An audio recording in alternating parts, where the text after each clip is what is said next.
Doktor, tibbdə inqilab dedikdə nə nəzərdə tutulmalıdır? Düşüncə, texnologiya, yoxsa sistem?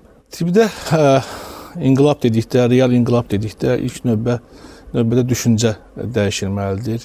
Çünki düşüncə dəyişmədən texnologiyalar, sistemlər belə işləməz. Hətta belə yüksək texnologiyalar olan bir köhnə sistemdə düşüncə dəyişməsə, orada olan texnologiyalar, avadanlıqlar sıradan bir avadanlığa çevrilir. Bu baxımdan deyərdim ki, düşüncə, daha doğrusu texnologiya və sistem düşüncənin nəticəsidir.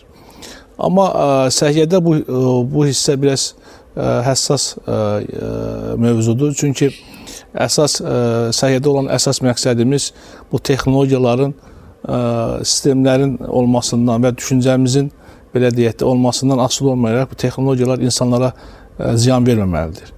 O baxımdan bu texnologiyalar və sistemlər elə formalaşmalıdır ki, buradan insanlar fayda almalıdırlar və tibbin də əsas məqsədlərindən biri budur.